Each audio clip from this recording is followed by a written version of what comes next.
Very good morning to all of you. Myself Vikram, your business study and accountancy teacher from VVNSR Commerce Classes.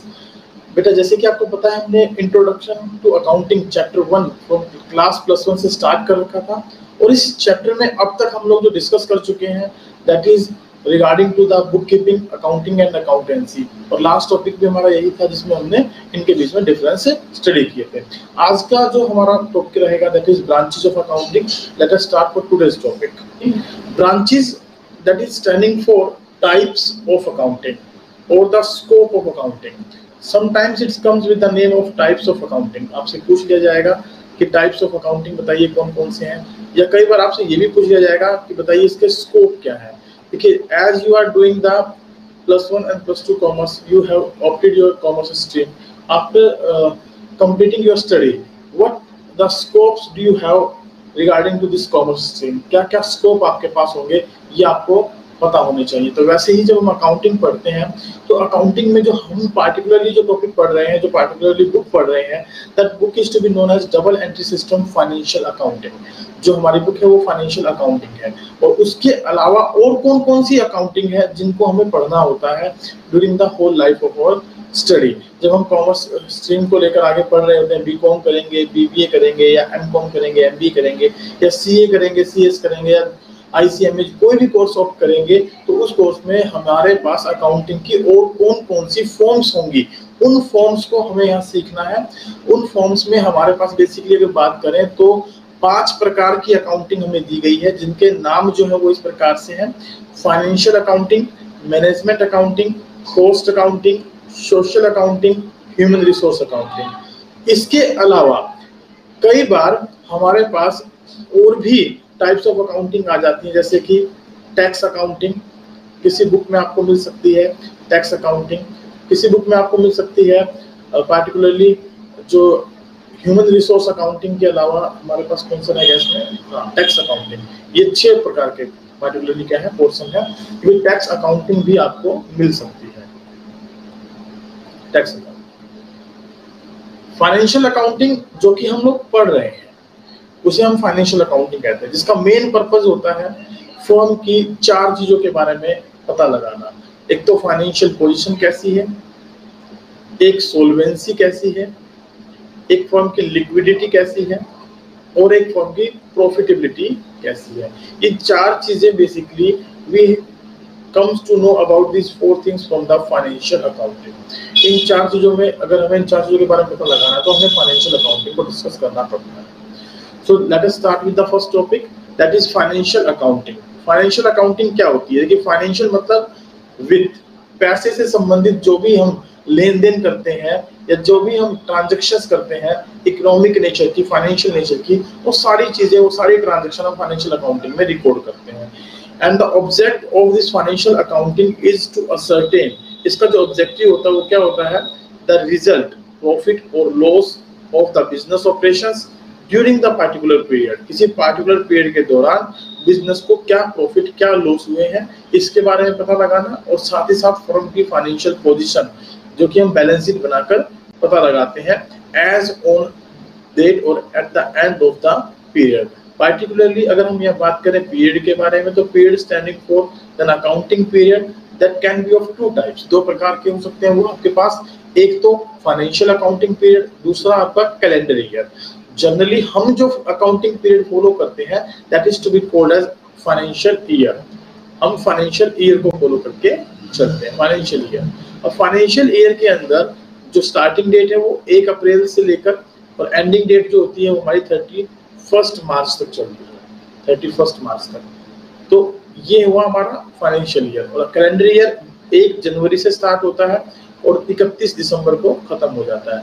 तो हम लोग अगर कुछ ना दिया हो तो जनरली फाइनेंशियल ईयर को फॉलो करते हैं 1 अप्रैल से 31 मार्च। तो इसके दौरान, यानी मान लीजिए आपने बिजनेस कभी भी स्टार्ट किया है, तो पार्टिकुलरली जो टाइम पीरियड होगा, जिस टाइम पीरियड के दौरान आप जानना चाहते हैं रिजल्ट ऑफ द ऑर्गेनाइजेशन, उसकी प्रॉफिट एंड लॉस क्या है, उसकी फाइनेंशियल पोजीशन कैसी है, total asset, total liabilities, total capital कितने हैं, टोटल क्रेडिटर, डेटर्स, इनके बारे में जो जानकारी लेना चाहते हैं, that all are to be obtained from this financial accounting. वो सारी की सारी हम फाइनेंशियल अकाउंटिंग से प्राप्त करते हैं। और फाइनेंशियल अकाउंटिंग में नॉर्मली जो हमारा फाइनेंशियल ईयर होता है दैट इज ऑफ 12 मंथ्स। अगर आपने बिजनेस स्टार्ट ही किया है तो स्टार्टिंग डेट से लेकर 31 मार्च तक जितने भी महीने होंगे that will be your particular month for that particular financial year. उसके बाद से ये 12 महीने का जो है हमारा फाइनेंशियल ईयर कंसीडर होता है 1 अप्रैल से 31 मार्च। मैक्सिमम कई बार इसको हम 18 महीने तक भी ले जा सकते हैं, it depending upon the production cycle of the organisation. किसी पार्टिकुलर जो ऑर्गेनाइजेशन होता है उसकी प्रोडक्शन साइकिल पर डिपेंड करता है कि भाई ये कितने महीने का पीरियड होना चाहिए। नॉर्मली कम से कम 12 महीने का ये पीरियड होता है। सेकंड वन है कॉस्ट अकाउंटिंग। अगर हम बात करें कॉस्ट अकाउंटिंग के बारे में तो जैसे कि ये नाम है इसका कॉस्ट, रिफ्लेक्शन हो रहा है इस कॉस्ट से कि इस अकाउंटिंग में हम बेसिकली कॉस्ट शीट तैयार करते हैं। कॉस्ट से रिलेटेड जितनी भी इंफॉर्मेशन होती है वो सब इंफॉर्मेशन हम कॉस्ट अकाउंटिंग के अंदर मेंटेन करते हैं। हमारे यहाँ डिफरेंट काइंड की कॉस्ट हो सकती है किसी पार्टिकुलर ऑर्गेनाइजेशन में। अगर मान लीजिए कोई मैन्युफैक्चरिंग ऑर्गेनाइजेशन है तो वहां पर हो सकता है सबसे पहले हम प्राइम कॉस्ट रखें, that is your factory cost. फिर उसके बाद हो सकता है हमारा उसके अंदर डायरेक्ट एक्सपेंसेस कितने हैं, इनडायरेक्ट एक्सपेंसेस कितने हैं, और उसके बाद फाइनल प्रोडक्शन कॉस्ट कितनी आई। ये सब प्रकार की जो कॉस्टिंग की जाती है that is to be done under the cost accounting. This is a particular subject in the higher classes. जब आप बीकॉम, बीबीए या सीए करेंगे तो वहां पर आपको ये एक पार्टिकुलर सब्जेक्ट के तौर पर मिलेगा कॉस्ट अकाउंटिंग। तो वहां पर आप कॉस्ट अकाउंटिंग को डिस्कस करेंगे। कॉस्ट अकाउंटिंग बेसिकली होती क्या है, क्या काम करती है? It helps us to find out, ये पता लगाने में मदद करती है कॉस्ट ऑफ गुड्स प्रोड्यूस्ड, जो गुड्स आपने प्रोड्यूस किया उनकी लागत कितनी है, या सर्विसेज जो आप प्रोवाइड कर रहे हैं उनकी कॉस्ट कितनी है। किसी भी पार्टिकुलर बिजनेस के द्वारा जो कॉस्ट प्रोड्यूस की जाती है या सर्विसेज दी जाती हैं उनकी कॉस्ट के बारे में पता लगाने के लिए हम कॉस्ट अकाउंटिंग करते हैं। It also helps the business in controlling cost by indicating avoidable losses and wastage. जो वेस्टेज होते हैं या ऐसे लॉसेज जिनको आप अवॉइड कर सकते हैं उनको मिनिमाइज करके या उन पर कंट्रोलिंग करके ये हमारी लागत को कम से कम करने की कोशिश करती है। Under this what we are doing, we will do basically minimising the cost. हम अपनी कॉस्ट को क्या करते हैं, मिनिमाइज करते हैं with maximum production, maximum output, यानी कि लेस इनपुट लगाकर मैक्सिमम आउटपुट लेना चाहते हैं। ये सारा प्रोसेस हम कॉस्ट अकाउंटिंग के अंदर करकर चलते हैं। नेक्स्ट है हमारे पास मैनेजमेंट अकाउंटिंग। देखिए मैनेजमेंट अकाउंटिंग यानी जो अकाउंटिंग मैनेजमेंट के द्वारा की जाती है, यानी मैनेजमेंट पार्टिकुलरली जो इंफॉर्मेशन उसे फाइनेंशियल अकाउंटिंग से मिलती है and the information which the management collects from the cost accounting, all those type of informations are to be collected at one place by the management accounting, and जितने भी relevant informations होती हैं उनमें उनका proper utilisation करके जो future decisions लेने होते हैं, फ्यूचर प्लानिंग करनी होती है, वो प्लानिंग मैनेजमेंट के द्वारा की जाती है। That's why we are studying this management accounting. ये भी हमारा एक हायर स्टडी, हायर क्लासेस में जब हम जाएंगे तो एक पार्टिकुलर सब्जेक्ट होगा मैनेजमेंट अकाउंटिंग। इसके अंदर बेसिकली हम लोग करते क्या है, हम पॉलिसी फॉर्मेशन करते हैं, स्ट्रेटजीज फॉर्मेशन करते हैं, या rational decisions regarding to the distribution of profit और लॉसेस जो हमें हुए हैं उनको बांटने से संबंधित डिसीजन लेते हैं, या पार्टिकुलरली किसी भी प्रकार की कोई अगर ग्रोथ हमें सामने दिखाई दे रही है फ्यूचर में तो उसमें इन्वेस्टमेंट रिलेटेड डिसीजन हम यहाँ पर बेसिकली लेते हैं। और यदि इनको इन शॉर्ट करें तो हम यहाँ 3 प्रकार के डिसीजन लेते हैं। फर्स्ट वन डिसीजन हमारा होता है एक इन्वेस्टमेंट रिलेटेड डिसीजन, दूसरा हमारा डिसीजन होता है that is regarding to the financing decision, तीसरा हमारा जो डिसीजन होता है that is related to the dividend decision, कि भाई ये जो डिसीजन है ये हम मैनेजमेंट अकाउंटिंग के अंदर करते हैं। The object of management accounting is to supply relevant information at appropriate time to the management so that they can take important decisions and control effectively, ताकि वो क्या कर सके, इंपॉर्टेंट डिसीजंस ले सकें और इजीली इफेक्टिवली कंट्रोलिंग जो ना वो एस्टैब्लिश कर सकें। यानी कि फ्यूचर में किसी प्रकार की कोई जो है अगर उनको दिखता है कि किसी प्रकार की कोई प्रॉब्लम हो सकती है तो उस प्रॉब्लम को इन एडवांस जो है क्या कर लें, कंट्रोल करने के लिए प्लानिंग कर लें। इस प्रकार का जो फंक्शन है वो मैनेजमेंट अकाउंटिंग के द्वारा किया जाता है। ये 3 प्रकार की हमने अकाउंटिंग पढ़ी, financial accounting, management accounting and cost accounting. याद रखिएगा जब आपसे क्वेश्चन पूछा जाएगा कि write the name of basis of accounting, तो these 3 are the basis of accounting. ये 3 हमारे बेसिस ऑफ अकाउंटिंग है, या you can say that these are the basic accounting forms. इन तीन को तो हम कंपल्सरी पढ़ते ही पढ़ते हैं। अगर आप कोई भी बुक यूज कर रहे हैं, उन बुक्स में हो सकता है कि आपको ये तीन ही दी गई हो, बाकी अकाउंटिंग दी ही ना गई हो, तो क्योंकि ये हमारी क्या है, बेस है, इनके आधार पर बाकी की अकाउंटिंग क्रिएट होती है। चलिए नेक्स्ट है हमारे पास इसके अंदर, इन दिस बुक, जो हम बुक पढ़ रहे हैं that is ultimate book of accountancy. अगर इस बुक के बारे में बात की जाए तो इसमें हमने केवल और केवल फाइनेंशियल अकाउंटिंग पर फोकस किया है, क्योंकि हमारा सब्जेक्ट ही यही है, फाइनेंशियल अकाउंटिंग। और ऑब्जेक्ट ऑफ फाइनेंशियल अकाउंटिंग जो है वो क्या है, achieving the objective by recording of financial transaction in a systematic manner according to a set of principles, यानी कि गिवन प्रिंसिपल्स के अकॉर्डिंगली जो भी फाइनेंशियल ट्रांजैक्शंस है उनको प्रॉपर्ली सिस्टमैटिक वे में रिकॉर्ड करना, ये हमारा फाइनेंशियल अकाउंटिंग का मेन ऑब्जेक्टिव है। और उसके आधार पर जो हम उसको करते हैं क्लासिफाइड, एनालाइज और उन इंफॉर्मेशन को प्रेजेंट करते हैं in a systematic manner to the different type of users to know about the financial position of a business, किसी भी बिजनेस की फाइनेंशियल पोजीशन को पता लगाने के लिए। नेक्स्ट है हमारे पास सोशल रिस्पांसिबिलिटी अकाउंटिंग। देखिए social responsibility accounting is an very important topic and burning issue nowadays. आप जितने भी ऑर्गेनाइजेशन देखते हैं उन सब ऑर्गेनाइजेशन में कहीं ना कहीं सोशल रिस्पांसिबिलिटी अकाउंटिंग एक स्ट्रॉन्ग सेंस लेती हुई दिखाई देगी आपको। जैसे कि अगर हम बात करें क्लासमेट के बारे में, तो क्लासमेट के रजिस्टर्स यदि आप लोग यूज करते हैं तो आपने इसके पीछे देखा होगा कि हर 4 जो क्लासमेट रजिस्टर्स के परचेज पर उनमें से 1 रुपया जो है वो रूरल एजुकेशन डेवलपमेंट पर खर्च किया जाएगा, बच्चों की एजुकेशन पर खर्च किया जाएगा। That is a part of your social responsibility accounting. अगर कोई भी बिजनेस ये रिस्पांसिबिलिटी अकाउंटिंग फॉलो नहीं करता है, सोशल रिस्पांसिबिलिटी अकाउंटिंग को फॉलो नहीं करता है, तो he can be in danger. वो डेंजर में कैसे आ सकता है, government can be interfere in the working of that type of organisation.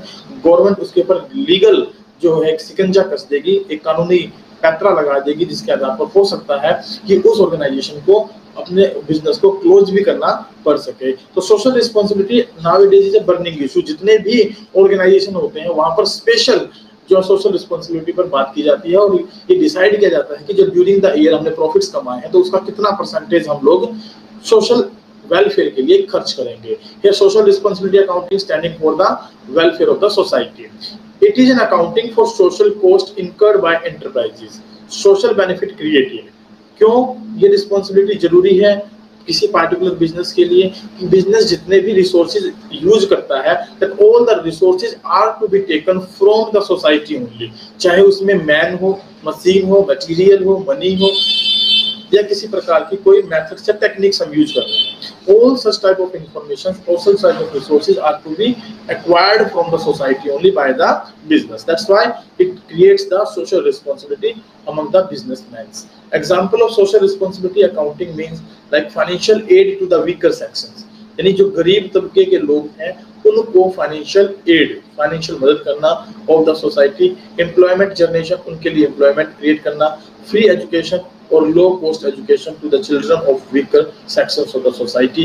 ये सब जो है सोशल रिस्पांसिबिलिटी के पार्ट बनते हैं। जैसे कि एग्जांपल के तौर पर मैंने दिया, बहुत सारे आप एडवर्टीजमेंट टीवी पर देखते हैं, उनमें क्लासमेट की एडवर्टीजमेंट आती है, यह अनुपम खेर एक ऐड करते हैं रिगार्डिंग टू द पार्टिकुलरली एक प्रोडक्ट है, बुक्सी है शायद, आईटीसी कंपनी है, उसकी एडवर्टीजमेंट आती है। वो सब क्या सोशल रिस्पांसिबिलिटी को बढ़ावा देते हैं। उनकी एड के साथ लिखा हुआ होता है कि अगर कोई भी इनकम वो कमाते हैं तो उसका कुछ परसेंटेज या कुछ अमाउंट जो है प्रॉफिट का वो सोशल वेलफेयर के लिए खर्च करेंगे।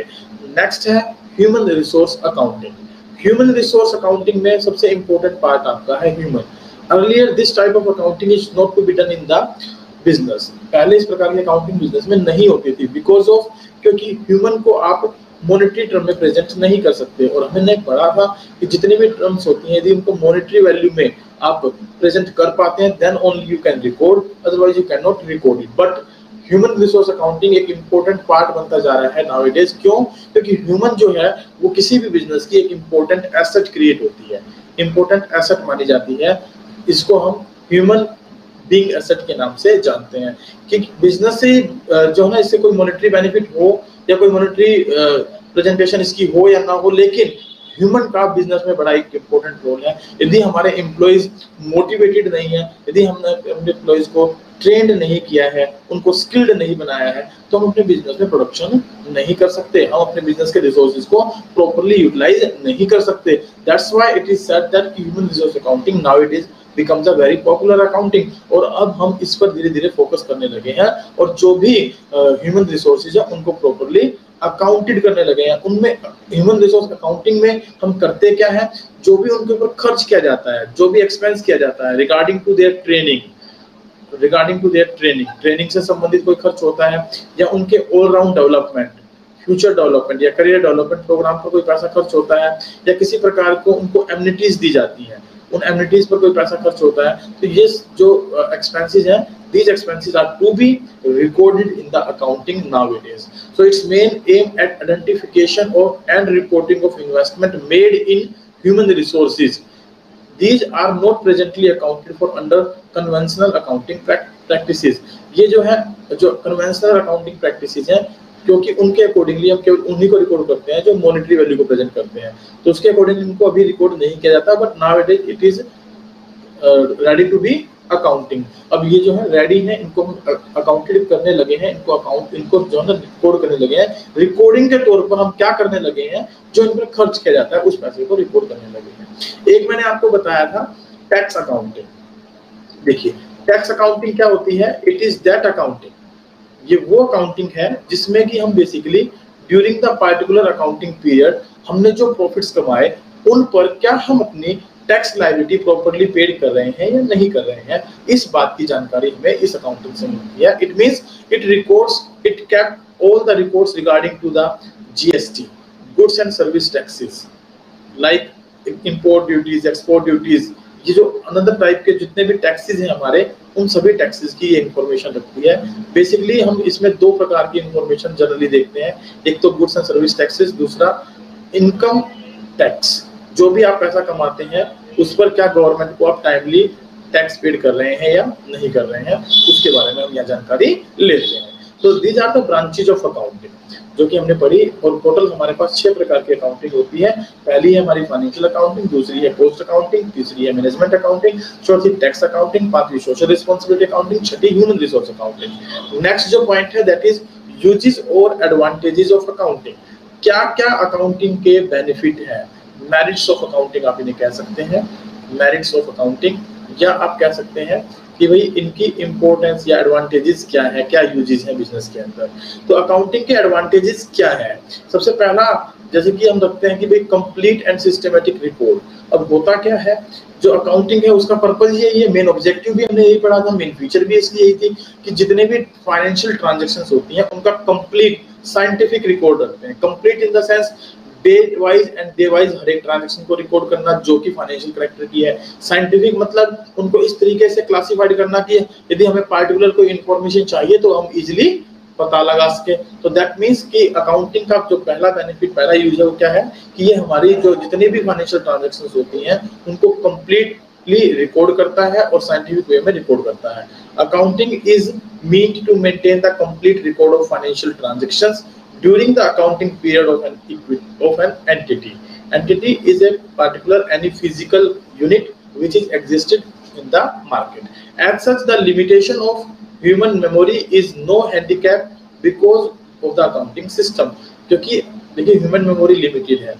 अब वो जो है एक पार्टिकुलरली अगर देखा जाए तो सारी ट्रांजैक्शन को रिकॉर्ड नहीं रख सकता, सारी ट्रांजैक्शन को मेमोराइज नहीं कर सकता, तो उस कमी को भी जो है ना ये दूर करता है, उस हैंडीकैपनेस को भी ये रिमूव करता है by recording the all information in the proper and systematic manner. Next है information regarding performance and position. जो हमारी परफॉर्मेंस है, now what is performance, performance का सिंपल मतलब है during the particular accounting period आपने कितना प्रॉफिट कमाया है, कितना लॉस हुआ आपको, या पार्टिकुलरली ये बताता है कि भाई जो हमारी पोजीशन है, financial position, basically profitability position, solvency position वो कैसी है। तो इन सब इंफॉर्मेशन को ये हमें डिस्क्लोज करके चलता है।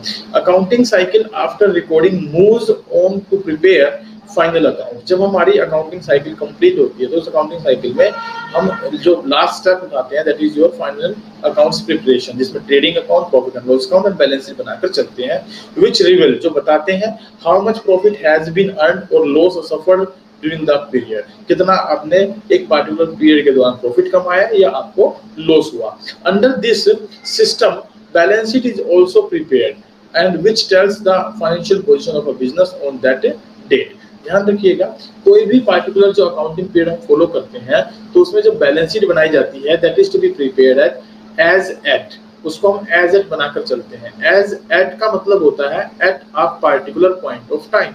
ये आपसे बार बार कहीं ना सेशन में क्वेश्चन आ जाएगा, पूछ भी सकते हैं, टीचर बताते भी हैं नॉर्मली। एज एट का मतलब होता है पॉइंट ऑफ टाइम, यानी कि सपोज करिए आपने आज बैलेंस शीट बनाई और उस बैलेंस शीट को यदि आप अब देख रहे हैं तो at the particular point of time, अभी के लिए है वो बैलेंस शीट। अगर 1 घंटे बाद, 2 घंटे बाद या 1 दिन बाद देखेंगे तो there can be lots of changes in the balance sheet, क्योंकि इन्फ्लेशन एंड डिफ्लेशन मार्केट में जो है होते रहते हैं, जिसकी वजह से वैल्यूज बदलती रहती हैं। और एक वर्ड होता है आपके पास एज ऑन। एज ऑन की जब बात करते हैं तो that is reflecting for the whole day, whole day complete दिन के लिए होती है। यदि बैलेंस शीट आपने बना ली है आज तो वो पूरे दिन एज इट इज रहेगी, उसमें कोई चेंजेस नहीं रहेंगे, वो एज इट इज जैसे बनाई दिखाई गई थी बनाकर वैसी वैसी वो रहेगी, उसमें कोई चेंजेस हम रिकॉर्ड नहीं करते हैं। लेकिन उसके बाद यदि आप देखते हैं तो that will also get change. तो हम basically as at balance sheet बनाकर चलते हैं। नेक्स्ट पॉइंट है हमारे पास इनेबल्स कंपैरिजन ऑफ कॉस्ट। जो कॉस्ट होती है ना, जिसमें हमने कॉस्ट अकाउंटिंग में पढ़ा भी डिफरेंट काइंड ऑफ कॉस्ट, तो कॉस्ट को हम इजीली क्या कर सकते हैं, कंपेयर कर सकते हैं। जैसे कि एक्सपेंसेस, सेल्स, प्रॉफिट, किसी भी बिजनेस के जो है ना ये करंट ईयर से जो है रिलेट होते हैं, तो इनका कंपैरिजन हम प्रीवियस ईयर के साथ आसानी से कर सकते हैं और ये देख सकते हैं कि पार्टिकुलरली हमें जो है इस साल ज्यादा एक्सपेंसेस बेयर करने पड़े या हमारी सेल्स इस साल ज्यादा हुई या प्रॉफिट हमने इस साल ज्यादा कमाए कंपैरेटिवली टू प्रीवियस ईयर, और या कहीं पर किसी प्रकार के कोई डेविएशंस रह गए जिनको हमें करेक्ट करना है, जिनको हमें दूर करना है। And also with other units of the same trade and industries, ना केवल हम प्रीवियस ईयर्स के डाटा के साथ हम कंपैरिजन कर सकते हैं, बल्कि अगर किसी दूसरी इंडस्ट्रीज में किसी दूसरी फर्म के साथ कंपैरिजन करना है, ट्रेड के साथ कंपैरिजन करना है, तो उसके साथ भी आप इजीली कंपैरिजन कर सकते हैं। It means accounting helps us to make the comparison between the our own financial statements along with the previous one, या जो दूसरी कंपनी या दूसरी ट्रेड इंडस्ट्रीज होती हैं उनकी फाइनेंशियल स्टेटमेंट में कंपैरिजन करने में हमारी मदद करती है, और उसके आधार पर हम कुछ रैशनल डिसीजन ले पाते हैं। लाइक यदि हम अपने फर्म की सेल्स को दूसरी फर्म की सेल्स से कंपैरिजन करते हैं तो वी कैन चेक वो किस प्रकार की स्ट्रेटेजीज फॉलो कर रहे हैं, किस प्रकार के प्रमोशनल टूल यूज कर रहे हैं जिनको हमें यूज करने की जरूरत है, या जो हमारे प्रमोशनल टूल है उनसे किस प्रकार से लेस इफेक्टिव है, उनमें हम किस प्रकार का चेंज कर सकते हैं। इस तरीके की इंफॉर्मेशन हमें यहाँ पर इजीली अवेलेबल हो जाती है by doing the comparison of the different kind of cost with the different type of industries और द ट्रेड्स। नेक्स्ट पॉइंट है आपके पास helps in complying with legal formalities. Legal formalities का मतलब होता है कानूनी दावपेच, कानूनी फॉर्मेलिटीज जितनी भी होती हैं भाई, जैसे कि मैंने आपको बताया बैलेंस शीट को एज एट बनाते हैं, तो बैलेंस शीट बनाने के लिए हम जो अकाउंट जो एक्ट यूज करते हैं that is our companies act 2013। 2013 के अकॉर्डिंग जो है कंपनीज के लिए एक एक्ट एप्लीकेबल हुआ है जिसमें बैलेंस शीट वर्टिकल फॉर्मेट में बनती है। वर्टिकल फॉर्मेट में, ये वर्टिकल फॉर्मेट होता है, यहाँ पर सारी डाटा लिखे जाते हैं, यहाँ इनकी अमाउंट लिखी जाती है, ये करंट ईयर के लिए और ये प्रीवियस ईयर के लिए। ये लीगल फॉर्मेलिटीज है कंपनीज के लिए। तो कंपनी को ये सारी लीगल फॉर्मेलिटीज या किसी ऑर्गेनाइजेशन में जो भी लीगल फॉर्मेलिटीज की रिक्वायरमेंट होती है उनको फुलफिल करने में अकाउंटिंग हमारी मदद करता है। Nowadays business is deal with tax regulating authorities like sales tax, central excise, income tax etcetera. यहाँ पर थोड़ा सा काट कर इसको ठीक कर लें। सेल्स टैक्स को जो है अब जीएसटी में लिख लें आप लोग, GST, goods and service tax, ठीक है। These requires filing of periodic returns and submitting proof of activities। ये सारी की सारी जो लीगल एक्टिविटीज हैं ये अकाउंटिंग हमारी मदद करता है इनको परफॉर्म करने में बाय यूजिंग द वेरियस सब फील्ड्स ऑफ अकाउंटिंग। लाइक अगर हम टैक्स के बारे में बात करते हैं तो we utilise the tax accounting, अगर हम कॉस्ट के बारे में बात करते हैं तो we utilise the cost accounting, अगर हम फाइनेंशियल स्टेटमेंट्स की बात करते हैं तो फाइनेंशियल अकाउंटिंग का यूटिलाइज करते हैं, जिससे हमारी जो भी लीगल फॉर्मेलिटीज है वो कंप्लीट होती हैं। Records maintained under accounting system helps in preparing such type of returns. Also such records when audited standing for to check करना when are trusted by the authorities। और जो इस प्रकार की जो रिकॉर्ड्स हम रखते हैं उनके आधार पर जो रिटर्न्स तैयार की जाती हैं उनको प्रॉपर्ली ऑडिट भी किया जा सकता है। उस ऑडिटेड फॉर्मेट को अथॉरिटीज भी क्या करती हैं, ट्रस्ट करती हैं, विश्वास करती हैं, जिसके आधार पर हम जो लीगल इंटरफेयर है, गवर्नमेंट का जो इंटरफेयर है, उससे बच सकते हैं। तो accounting helps us to complying with the legal formalities. Next point है हमारा एविडेंस इन लीगल मैटर्स। देखिए लीगल मैटर्स क्या होते हैं, कानूनी जो किसी प्रकार के कोई मामले हैं उनमें एज एन एविडेंस प्रूफ के तौर पर आप अकाउंटिंग को यूटिलाइज कर सकते हैं, अकाउंटिंग डाटा को यूज कर सकते हैं। Properly maintained accounts supported by the authentic documents can be produced as a proof of matters and are likely to be admitted by the court as an evidence। इसके आधार पर जो भी आप statement बनाते हैं, जिस भी प्रकार की आपका डीड्स बनते हैं, वो सारी की सारी इंफॉर्मेशन, ये जो भी आप रिसिट्स प्रोड्यूस करते हैं खरीदने की, बेचने की, या किसी भी प्रकार का कोई सोर्स डॉक्यूमेंट आप क्रिएट करते हैं जो कि आपकी हेल्प कर सकता है in the future as an evidence, वो सब हम अकाउंटिंग के अंदर मेंटेन करके रखते हैं और इसका प्रयोग भी करते हैं at the time when we required it. तो it helps in providing the legal evidence as an in front of the court. Court के सामने किसी प्रकार के लीगल एविडेंस की रिक्वायरमेंट होती है तो उसकी भी ये जो है ना कमी को पूरा करता है। अकाउंटिंग उन चीजों को भी हमारे लिए प्रोवाइड करने में मदद करता है। नेक्स्ट जो टॉपिक है हमारा that is limitation of accounting. अगर हम बात करें लिमिटेशन ऑफ अकाउंटिंग के बारे में तो देखिए एडवांटेजेस आपने पढ़े। अगर एडवांटेजेस हैं तो डेफिनेटली कहीं ना कहीं कमियां भी होंगी अकाउंटिंग के अंदर, because a coin having only two faces, one is merit, second one is demerit. एक में हो सकता है आपका हेड हो, दूसरे में आपको टेल हो। तो हेड जो है वो है हमारा इसका बेनिफिट्स जो हमने पढ़े। अब टेल के बारे में बात करते हैं कि कमियां कहाँ है अकाउंटिंग के अंदर। तो अकाउंटिंग जो है इवन दो एक बहुत अच्छा फाइनेंशियल टूल है जिसके आधार पर हम अपनी डाटा को रिकॉर्ड करते हैं, लेकिन उसके बावजूद भी इसमें कमियां हैं। वो कमियां क्या है? देखिए अगर हम बात करते हैं कि भाई इसमें नॉन मॉनेटरी ट्रांजैक्शंस को आप रिकॉर्ड नहीं करते, जबकि वो बिजनेस पर एक डायरेक्ट या इनडायरेक्ट बहुत गहरा असर छोड़ सकती है, बहुत गहरा प्रभाव डाल सकती है, तो ये इसकी कमी का पार्ट बन जाता है। कई बार इसमें ऐसा भी होता है कि हम लोग डाटा को बढ़ा चढ़ा कर दिखा देते हैं ऑन द बिहाफ ऑफ और ओन जजमेंट्स, तो वो भी हमारे लिए खतरनाक हो सकती है, जिसके आधार पर हमारी फाइनेंशियल पोजीशन तो स्ट्रॉन्ग होती है लेकिन इन एक्चुअल वो ऐसी नहीं होती। इसके लिए हम पार्टिकुलर टर्म यूज करते हैं विंडो ड्रेसिंग, उसके बारे में भी डिस्कस करेंगे। अब जो चेंजेस मार्केट में हो रहे हैं उनको हम इमीडिएट रिकॉर्ड नहीं करते, उन चेंजेस को आने वाले समय में जब रीवैल्यूएशन या रीअसेसमेंट की जाती है एसेट्स एंड लायबिलिटीज की, तब जाकर उनको रिकॉर्ड करते हैं। तो ये भी एक कमी रह जाती है अकाउंटिंग के अंदर। इसके अलावा ये जो डाटा जितना भी होता है इसमें हम पास्ट रिकॉर्ड्स को यूज करते हैं, यानी कि पूरे साल भर में जो भी एक्टिविटी आपने की है उन एक्टिविटी पर हम इसको तैयार करते हैं।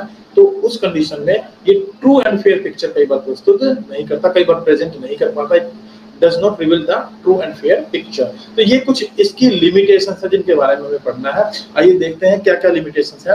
Accounting like other branches of knowledge has certain limitation. जैसे भाई और भी हमारी ब्रांचेस ऑफ अकाउंटिंग है जिनमें हमने बात की कॉस्ट अकाउंटिंग की, टैक्स अकाउंटिंग की, तो उसी तरीके से जो अकाउंटिंग है उसकी भी अपनी कुछ लिमिटेशंस है। Anyone who is using accounting information should always be aware of these limitations, which are as follows। वे लिमिटेशन क्या है? सबसे पहला, no record of important non monetary transaction. देखिए नॉन मॉनेटरी ट्रांजैक्शन क्या इंपॉर्टेंट हो सकती है? जी हाँ, वो हो सकती है। कौन कौन सी ट्रांजैक्शन है? जैसे कि लॉकआउट, स्ट्राइक या call between the two managers.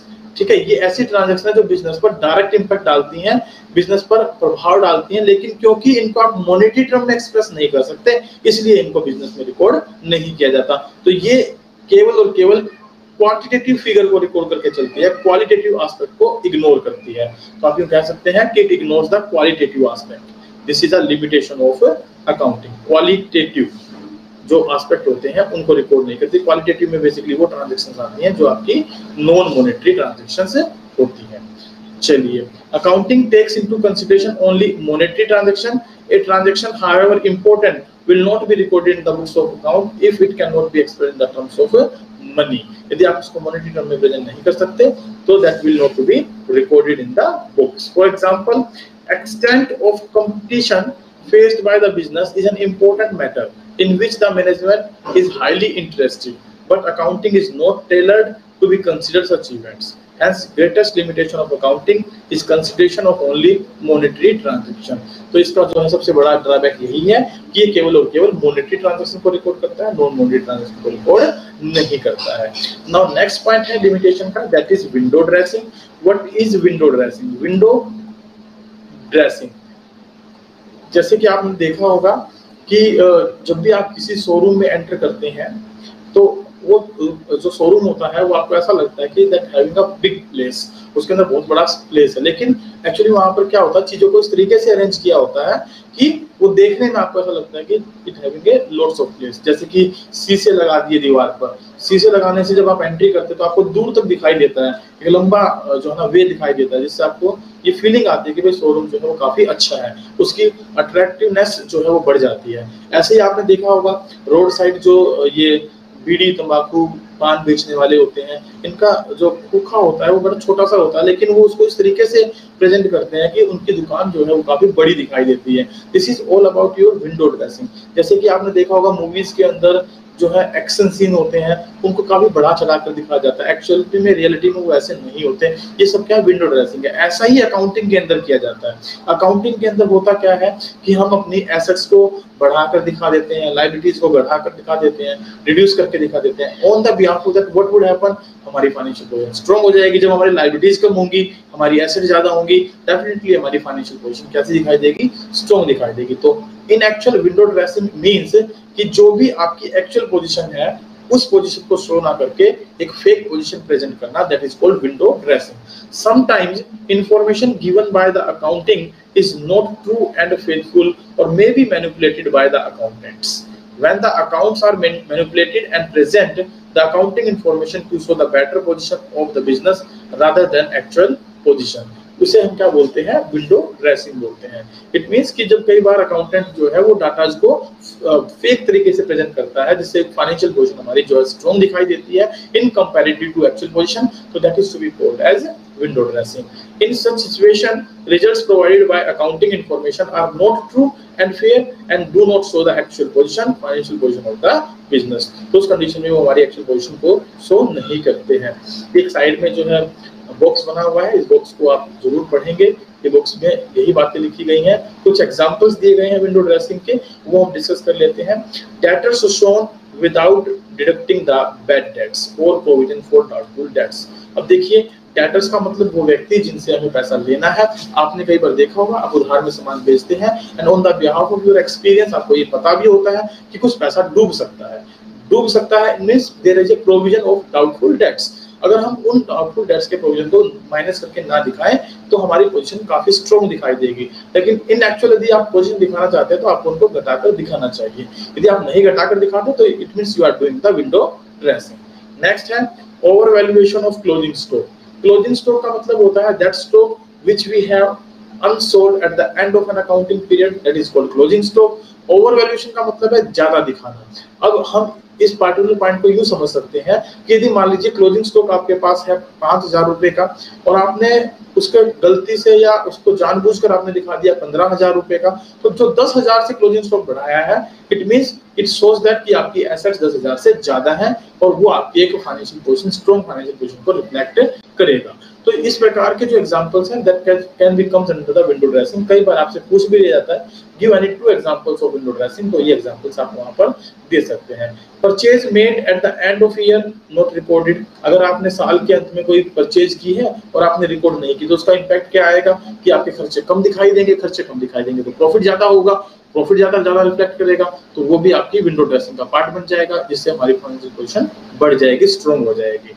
Treating revenue expenditure as capital expenditure. अभी रेवेन्यू एक्सपेंडिचर क्या है? रेवेन्यू का मतलब होता है रूटीन बेसिस के खर्चे।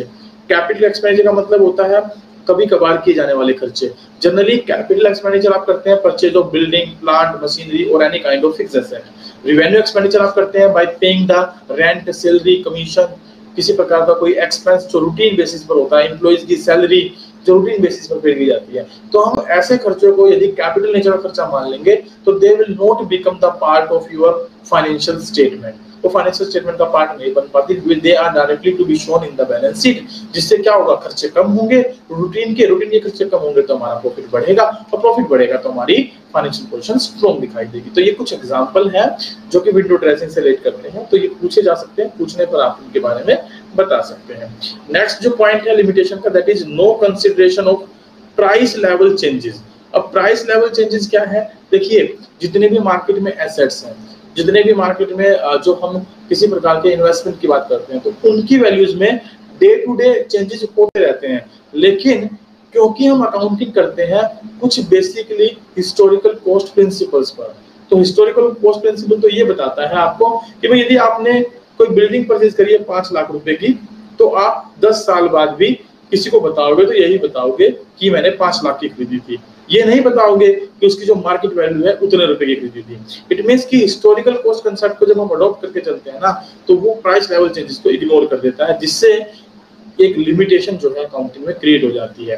The most serious limitation of accounting is adoption of historical cost concept for recording various assets irrespective of subsequent change in their prices. यानी कि मार्केट में जिनकी वैल्यू बढ़ भी जाती है ना, तो भी हम उसको रिकॉर्ड करके नहीं चलते हैं, ये एक सबसे बड़ी लिमिटेशन है हमारी। और इसके आधार पर क्या होता है, हमें एक्चुअल में नहीं पता लग पाता कि हमारी फाइनेंशियल पोजीशन कैसी है। अगर देखिए मार्केट वैल्यू बढ़ रही है तो देयर इज नो हार्म, लेकिन अगर घट रही है और हम उसको रिकॉर्ड नहीं कर रहे हैं तो डेफिनेटली हमारी फाइनेंशियल पोजीशन फेक दिखाई देगी और वो हमारे लिए एक सही कंडीशन नहीं होगी। इसलिए ये एक लिमिटेशन का पार्ट बनता है कि प्राइस लेवल चेंजेस को रिकॉर्ड नहीं करता है। नेक्स्ट है lack of uniformity in recording methods. अब रिकॉर्डिंग मेथड्स भी डिफरेंट हो सकते हैं, उनमें भी क्या हो सकती है, कमियां हो सकती हैं। जैसे कि एग्जांपल के तौर पे बात करें कि भाई मैं ये कहूं कि भाई हमारे बिजनेस के अंदर जो हम एसेट्स परचेज करते हैं उन पर एक डेप्रिसिएशन लगाया जाता है। डेप्रिसिएशन का मतलब होता है कि decrease in the value of assets by और due to of any of the reason, like हमने उसको यूज कर लिया, टाइम पास आउट हो गया या वो ऑब्सोलेंस में चली गई, जिसकी वजह से उसकी वैल्यू में कमी आती है। वो कमी आने के ना डिफरेंट मेथड्स हैं जिनको हम रिकॉर्ड, जिनके आधार पर हम इस कमी को रिकॉर्ड करते हैं। एग्जांपल के तौर पर दो पार्टिकुलर फेमस मेथड हम देखते हैं, एक तो रिटन डाउन वैल्यू मेथड और एक स्ट्रेट लाइन मेथड। इन दोनों मेथड में यदि आप देखें तो रिटन डाउन वैल्यू का मतलब होता है जहां पर यदि आपने कोई एसेट 1 लाख रुपए की खरीदी है और 10% यदि आप डेप्रिसिएशन लगाते हैं तो पहले साल तो आप 10,000 का डेप्रिसिएशन लगाएंगे, लेकिन नेक्स्ट ईयर में जब डेप्रिसिएशन लगाएंगे तो 90,000 पर 9,000 का डेप्रिसिएशन लगाकर चलेंगे।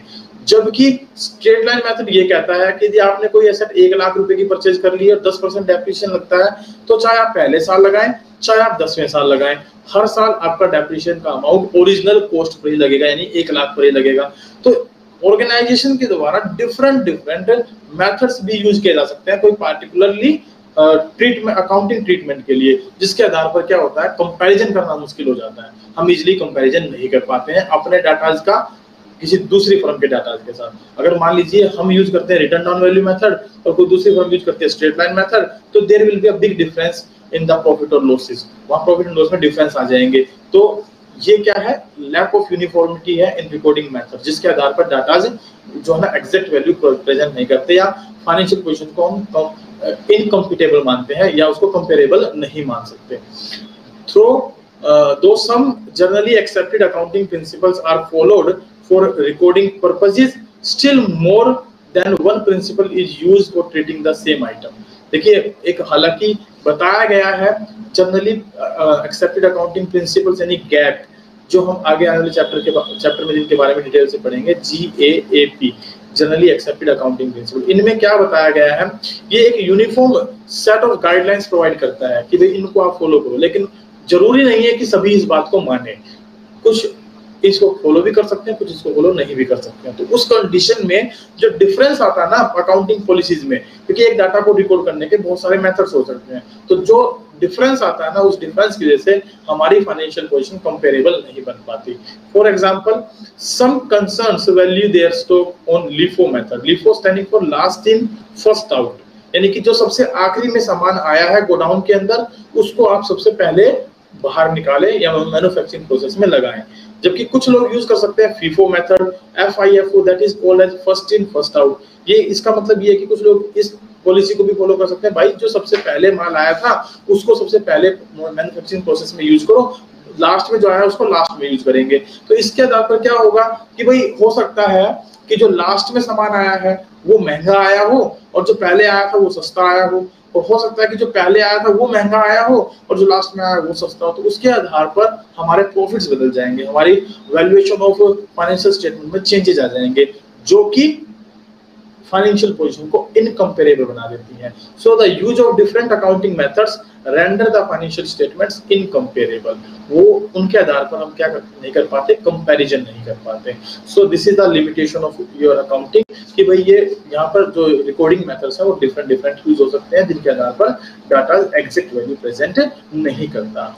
नेक्स्ट है सब्जेक्टिव अप्रोच। देखिए सब्जेक्टिव अप्रोच क्या है? सब्जेक्टिव का मतलब होता है पर्सनल जजमेंट। कुछ अकाउंटेंट ऑर्गेनाइजेशन के अंदर ऐसे भी होते हैं जो अपने अकॉर्डिंगली जजमेंट करते हैं, अपने अकॉर्डिंग डाटा को रिकॉर्ड करते हैं, मैनिपुलेट करते हैं। तो उनकी जो ओन पर्सनल जजमेंट एबिलिटीज हैं वो हर एक की अलग अलग हो सकती है। मान लीजिए मैं अकाउंटिंग पढ़ा रहा हूँ, मैं आपको अकाउंटेंसी सब्जेक्ट पढ़ा रहा हूँ, तो मेरा पढ़ाने का तरीका कुछ अलग है, मेरी पर्सनल जजमेंट अलग है।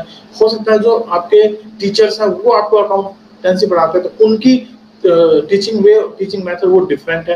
तो ये जो है सब्जेक्टिव अप्रोच है। इस सब्जेक्टिव अप्रोच की वजह से भी हमारी अकाउंटिंग डाटा जो है ना वो मिसलीडिंग हो जाते हैं, उनसे एप्रोप्रिएट इंफॉर्मेशन हम नहीं ले पाते हैं। Accounting policies of a business unit are framed by accountant according to their own personal judgment and ability. Hence, accounting results based on personal judgments make the records only approximative and not authoritative.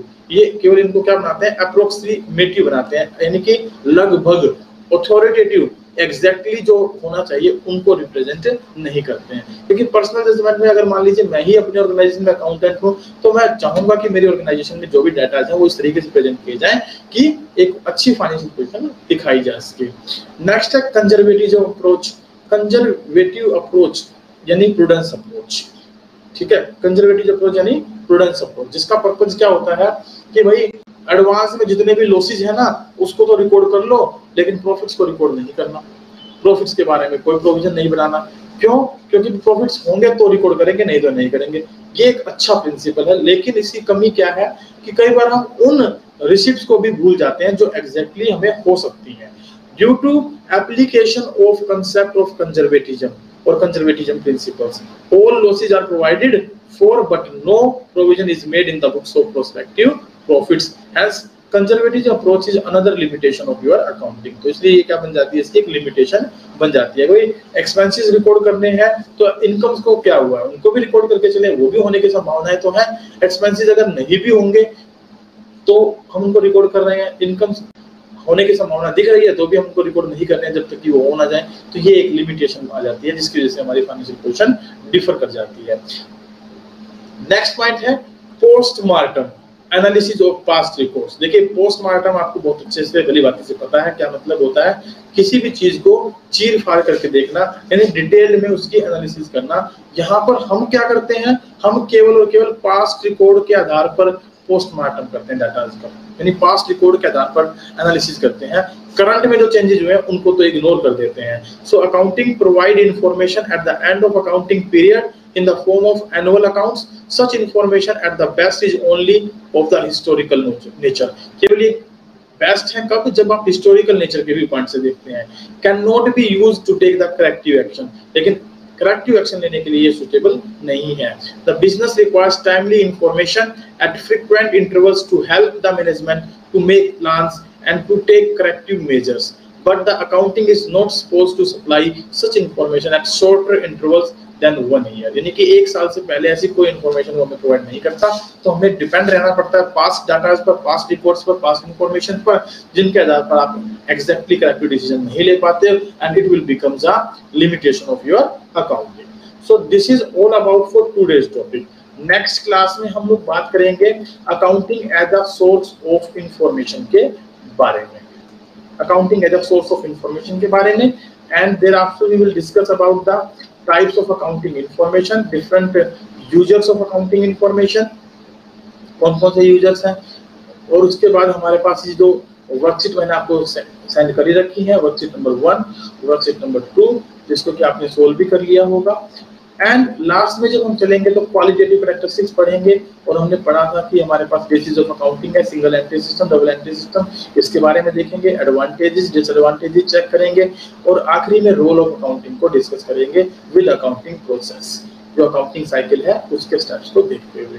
This is all about your first chapter. ये हमारा chapter complete हो जाएगा जब हम ये सारे topics क्या कर लेंगे, कवर कर लेंगे।